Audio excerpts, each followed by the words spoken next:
Today is Wednesday, February 27th, 2019. My name is Edna Sussman. I'm a reference librarian here at the Half Hollow Hills Community Library.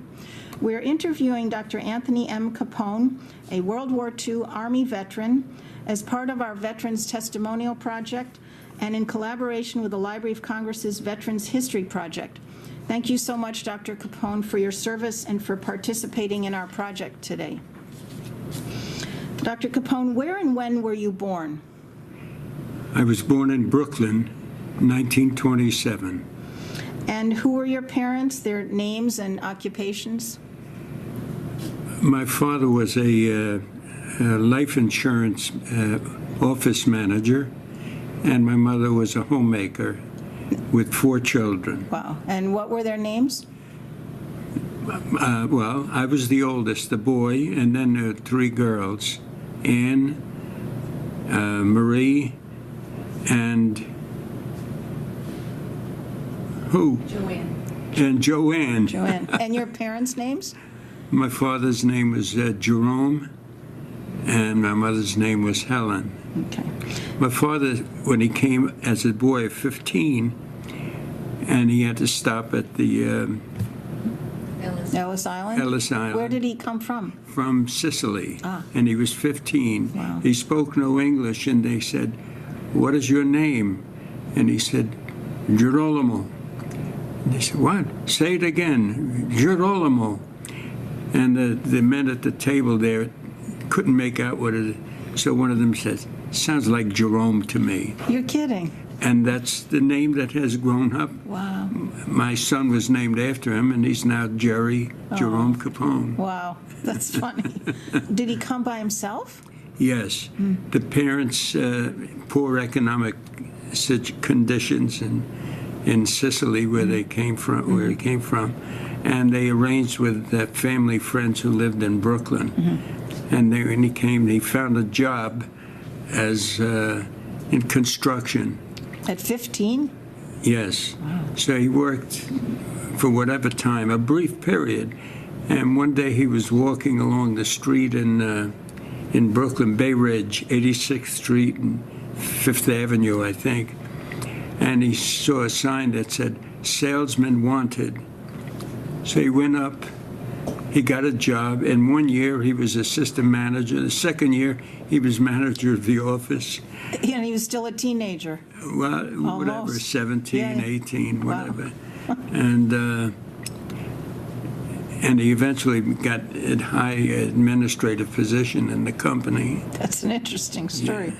So, did any of your siblings also serve in the military? None. I have 3 sisters, Right. and none of them served. So, what were you doing before you entered the service? I had graduated high school at 17, and I started college at Columbia. They had, during the war, they had triple sessions during the year. Because so many men were away and trying to get ready to leave.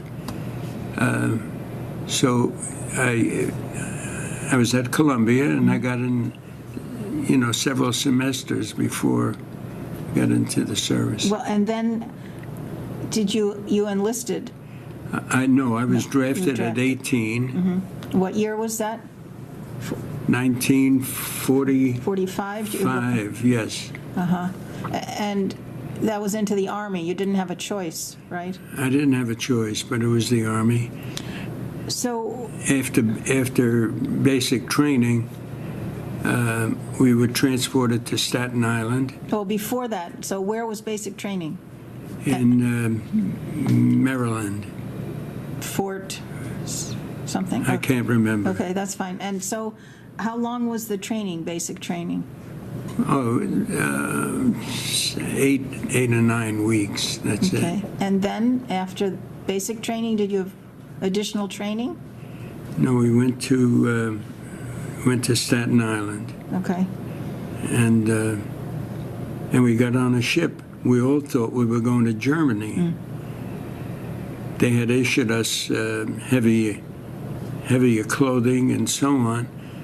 But no, we got on this ship at Staten Island, a big troop ship, and it came out and turned south all the way down, and we went through the Panama Canal. Many people, as I did, conceive of the canal as you just go in and come out the other side. No, you go in, the ship gets locked in a confined area, and they pump water in, the ship goes up. Oh, it's a lock. And then it goes, the next one goes up, and I think 2 or 3 times before it reaches a lake in the middle of Panama Canal. Oh. There's a lake, and then we sailed across, and then the reverse. And a lock thing, down, open up, go to the next one, down again, and finally even with the level of the Pacific Ocean. Oh, okay, so you ended up at the Pacific Ocean. Right. And then? Nonstop from Panama Canal, nonstop past the Hawaiian Islands to the Philippines. How long did all that take? It took about 32 days, the whole thing. Really? Yeah. Wow. How many, all military on the ship? Yes. Do you know about how many? No, I don't. Large transport? Well, yeah. A lot of. A whole bunch of guys. Yeah, yeah. Wow. Yes. So it was like a month you were on the ship. Yeah. So do you recall any of your instructors from basic training before you landed on the ship? What were they like? Well, they were good. They were conscientious about their responsibilities. For example, we had in the barracks, we had to make our beds, and it was a sheet, it was a cot, spring cotton, and the blanket had to be tight and firm around the bed, the mattress, and so on, the pillows, and so on. And the inspection consisted of the officer coming in and throwing a coin on the bed, and it had to bounce. If it hadn't been tight enough, it was not acceptable. Wow. So very firm, he'd throw a coin on the thing. I'd never heard of that before. But so was that hard to do? I mean, we knew it was going to happen. Just have to do it. That's good. So after the basic training, you went on ship to the Philippines, and then you stayed in the Philippines?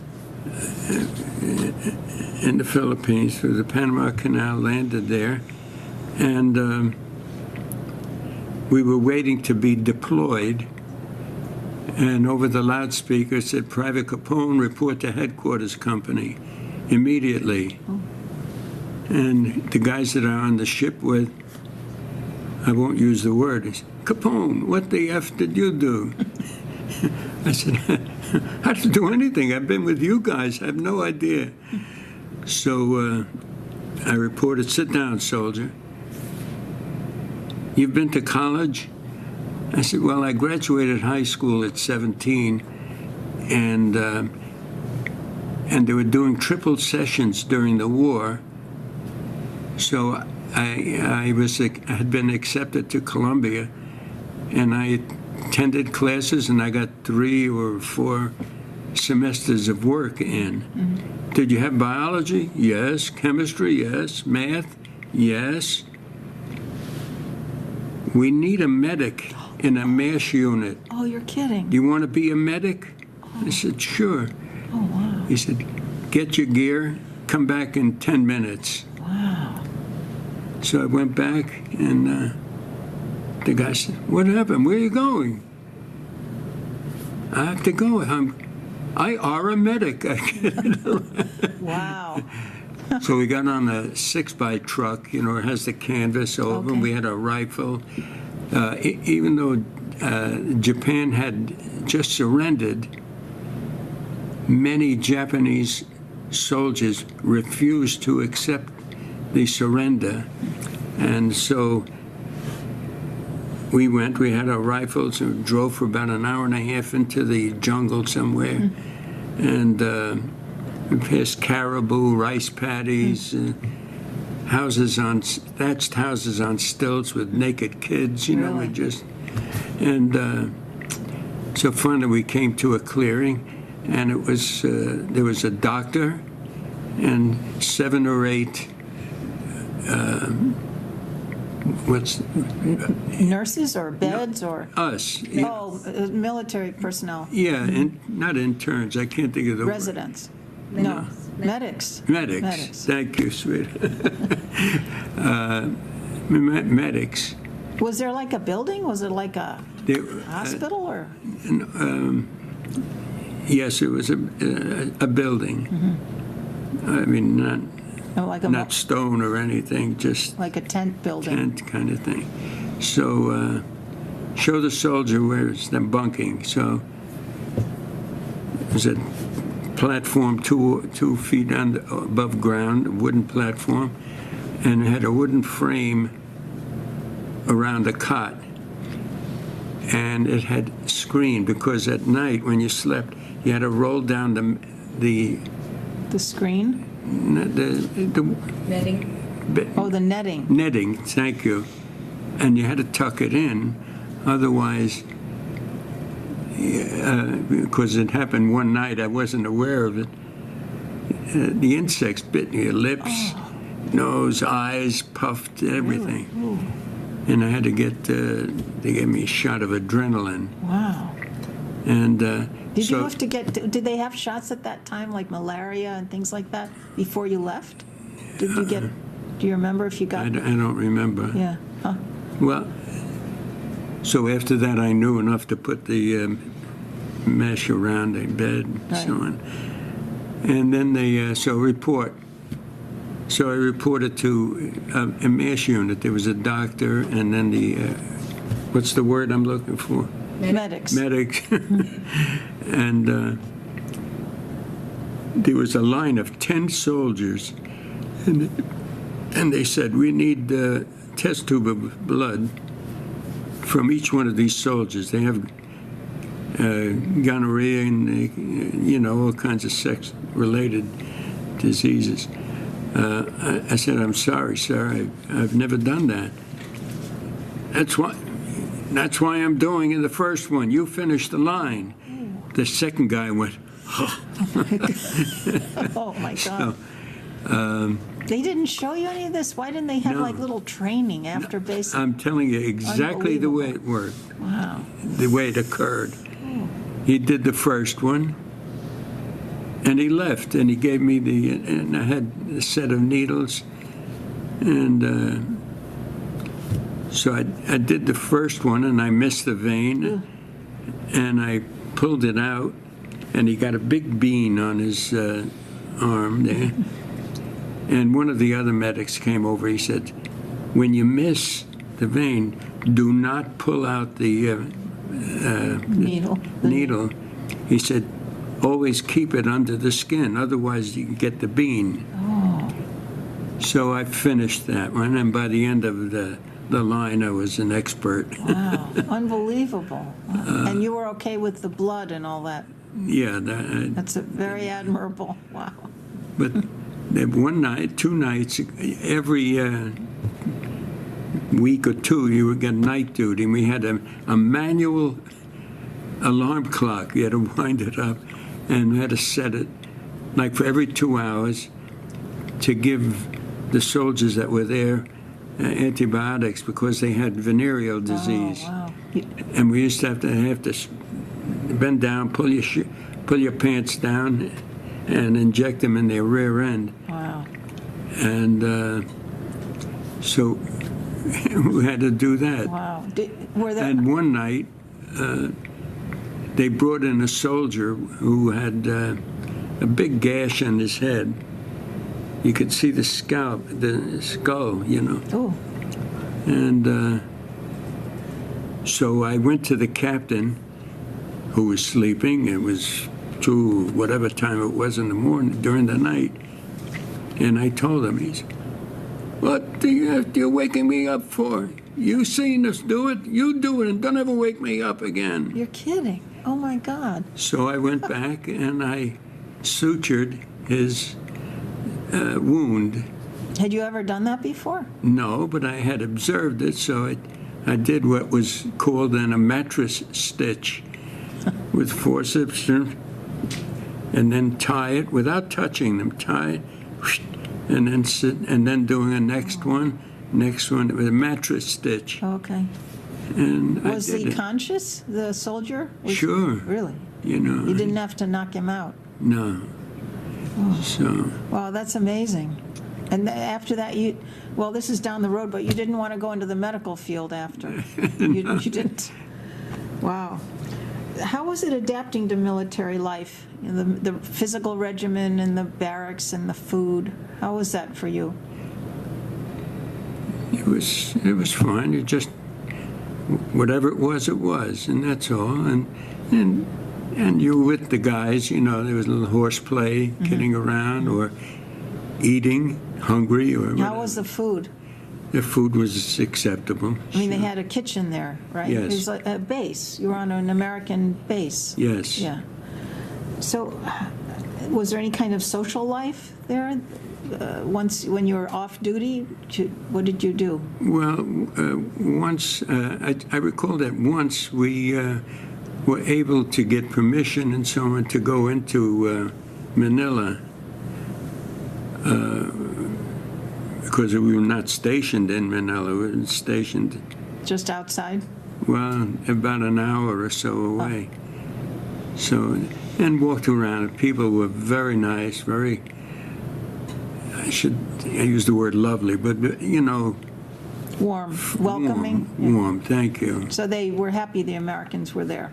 Yeah, they were very nice. So that was. So what other memories do you have of your experience abroad there? Did you spend the whole 2 years in the service in the Philippines? Well, it or- was a little less. It was less than 2 years, thanks to Harry Truman, who dropped the bomb, and then the second one, and Japan surrendered. And You said you arrived in the Philippines, Japan had already surrendered?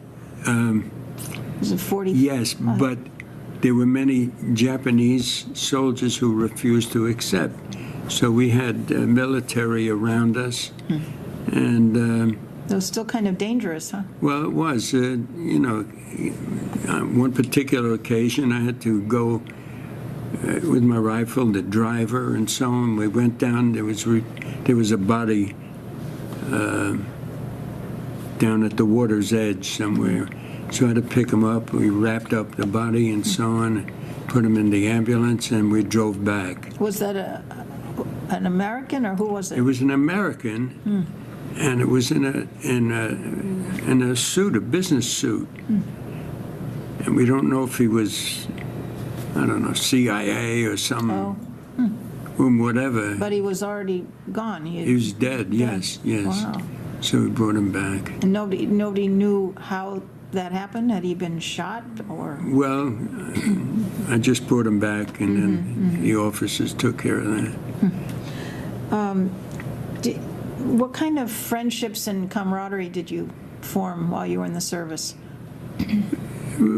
Friendly. Everybody was, you know, going through the same thing, kind of thing, away from family and so on.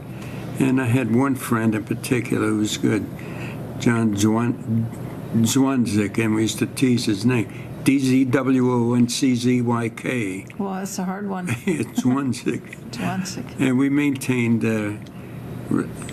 communication. He lived in Philadelphia area. After you got back? After we got back. Really? And then he passed away. So that was that. So your duties the whole time you were in the Philippines was working in the MASH unit there? Yes. Yeah. Did you have to travel, or was this a stationary base? No, stationary, and then we had armed guards around the facility because of the Japanese soldiers. So- they were after trying to steal an ambulance or Really? tires or, Oh, wow. you know, whatever. So sometimes was there any kind of, not a battle, but there was your people on the base had to We had to be alert. alert and get them to go away? I mean, how does that work? We had a Filipino nurse, I remember her name, Dr. Inez Magapanpan. She came to treat the Filipino youngsters, teenagers, 20-year-olds, who worked on the base for us. And she asked the captain one day if she could borrow an ambulance to take some medication to treat some Filipino things who were having some medical issues. So he said yes. She says, I'll need a driver. Take Capone. Oh, really? Why? You're multi-talented.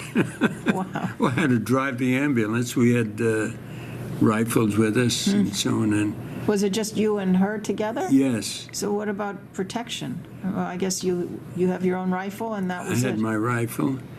I also felt, to some degree, safe because she was Filipino Oh, good point, yeah. doctor and a professional, very well educated, and so on. Did And anything happen? no, we traveled, dirt roads, as I said. We passed the shacks on stilts, naked kids, and caribous, as I told you. And she brought the medical things that she had to carry out and so on. And then we came back. So the Filipinos weren't treated in the MASH unit? The doctor would go to them? Yes. It That was was nice. for soldiers. Yeah. Oh, for what?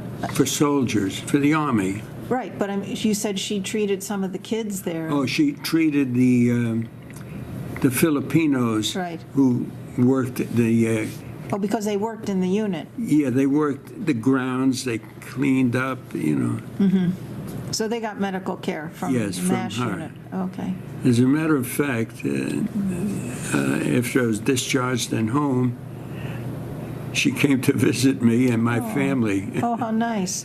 What you said she was Filipino. Yes, Did she stay there and then she came to the States to visit? for whatever reason, I don't know. She had her own nice. person, Dr. Inez Magapanpan. It's quite a name. Nice. So how did you keep in touch with your family and friends from back home? Well, we had no cell phones or Right. anything, so it was by mail. And You wrote, they wrote, I wrote and they wrote, and when you were off duty, what did you said you went into Manila sometimes? Yeah, not often, once, or I remember once particularly, but other than that, just on the compound. So you didn't travel away from the Philippines No, at all? no. So the war had ended when you were sent over there, but they didn't tell you what your assignment was going to be? I mean, No. they had you go to the MASH unit right away, and that was... When they got there, they Yeah. said, have you been to college? Yes. And I said, yeah. Did you have biology? Yes. And I said, we need a medic. Would you like to be a medic? Sure. Did anybody else from your training group have the same assignment? No, not that I remember. Huh. So what other experiences did you have in the Philippines working there? What other duties did you have to do? Well, one was to be alert because, as I said, the Japanese soldiers refused to recognize or acknowledge surrender. How close did they get to the hospital? Well, we were in a compound. There was a building, a cot, we had lived in a cot, and it had metal, wooden frame. I told you. Right. But I mean, the periphery of the base had a fence around it, or you had people stationed to guard it? Stationed to guard, yeah. Okay. We had Did soldiers. you ever see Japanese getting close to the unit? Only to the extent that things were stolen and we'd hear gunshots once in a while. Really? And as I told you, I went to pick up a body and so on. So I was fortunate enough to be born in the year that I was rather than a little earlier. Earlier, right, Yeah. right. So when your duty was over, how did you return to home?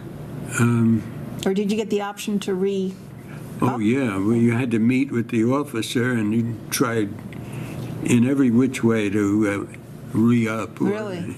But you didn't want to? No. I told him I had started school, and I wanted to finish, and so on.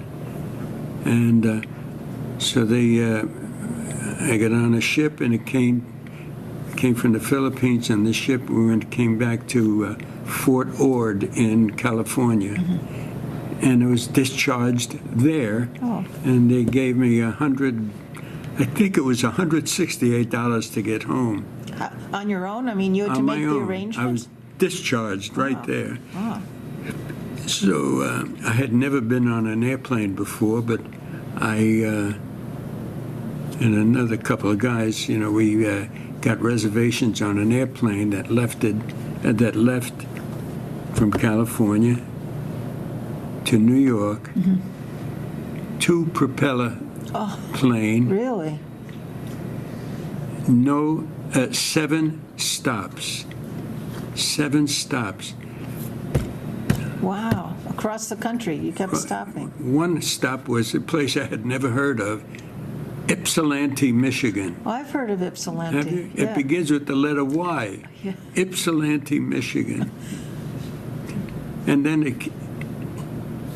we're getting close to New York. It stopped in Philadelphia first, right away. Wow. So It was you always close. stayed on the plane. You didn't change planes. Yeah, no. And finally, we landed in New York. Now, did your family know you were on your way home? Yes. Yeah, they did. Yes. And I went to the PX at Fort Hamilton in Brooklyn the next day or two, I forget what. I was still in the military, and I bought civilian clothes there. Oh, They had okay. a post exchange and so on. How were you received by family and friends when you got home? Are you kidding? My mother and father, they were happy. And my sister, I had three sisters.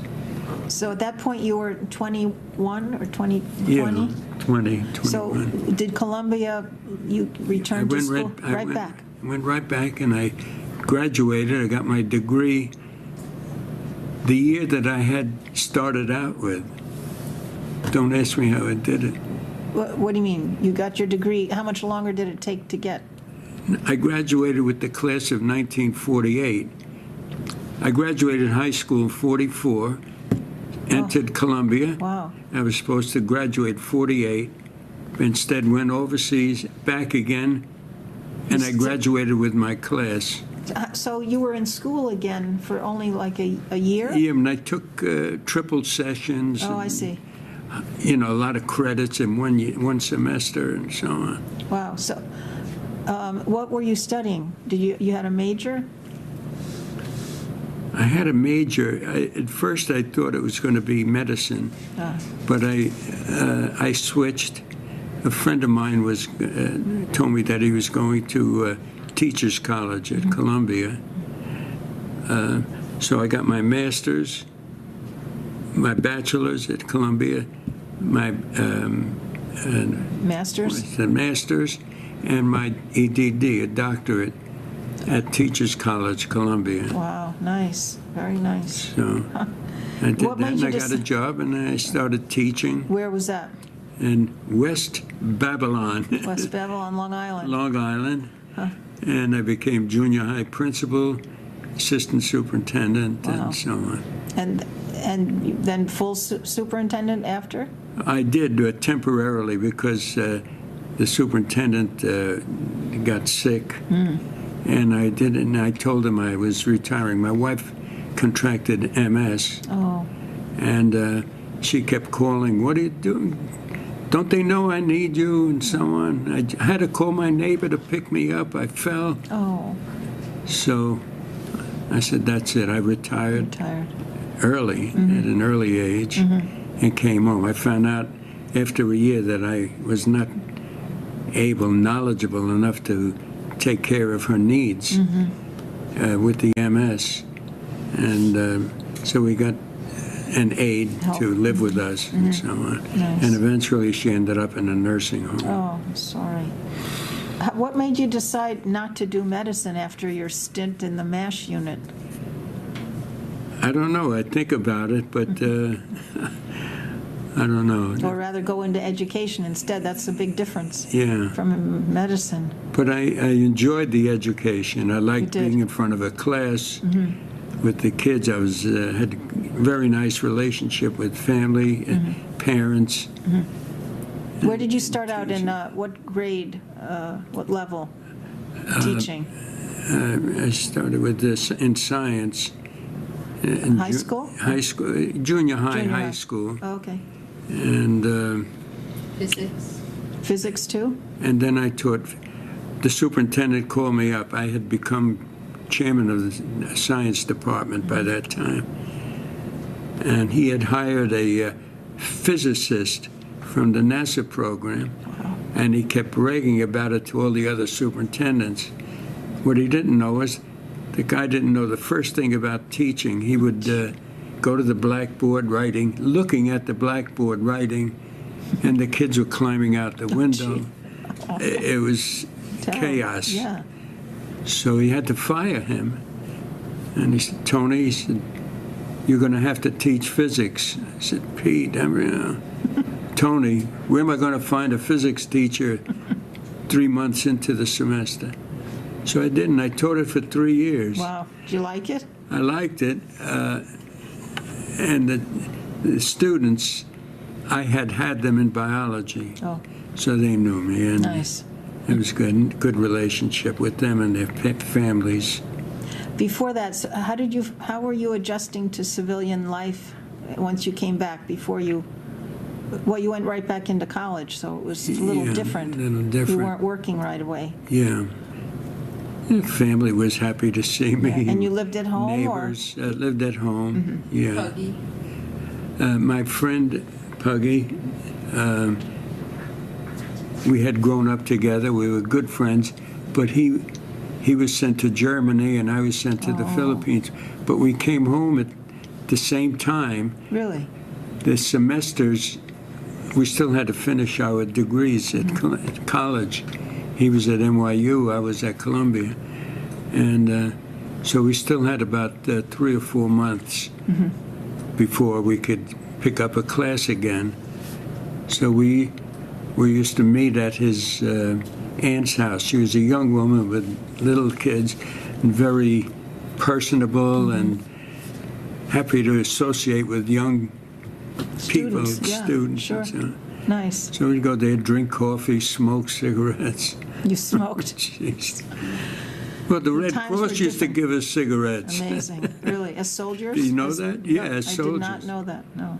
We used to get 2-pack, just like this shape, out of cardboard, and there'd be 2 cigarettes in there.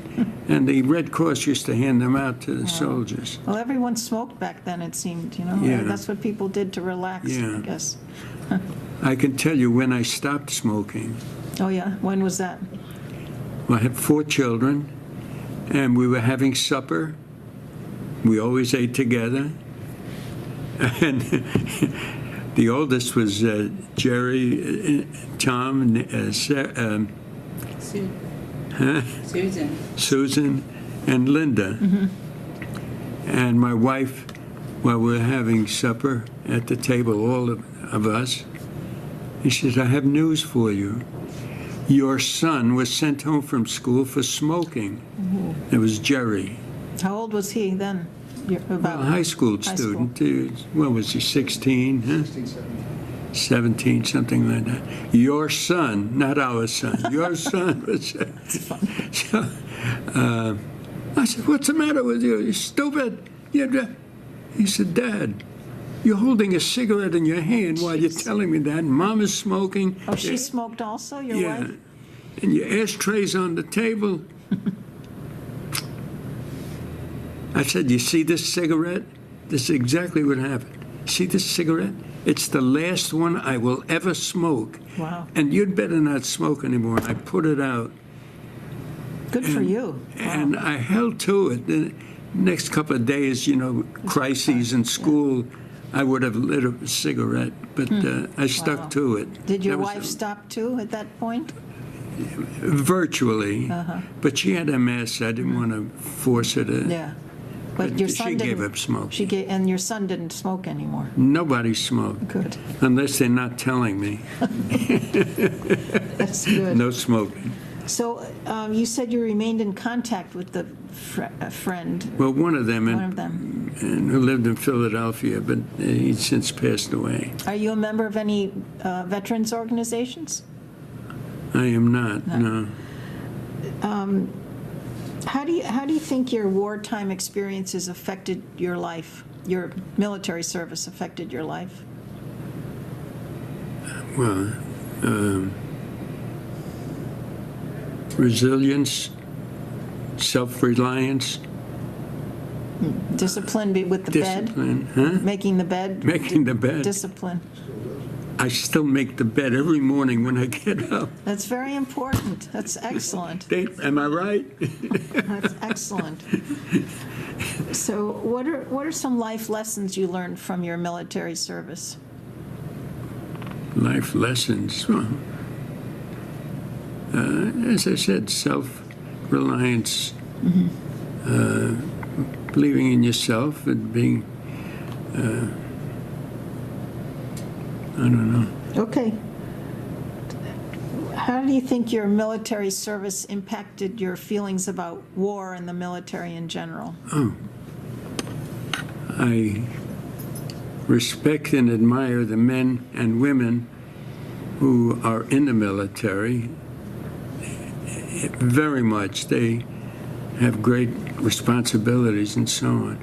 What do I feel about war? No war. Please. Yeah, Enough. enough. Is there anything about your service we haven't covered that you remember that we should hear about? No, I'm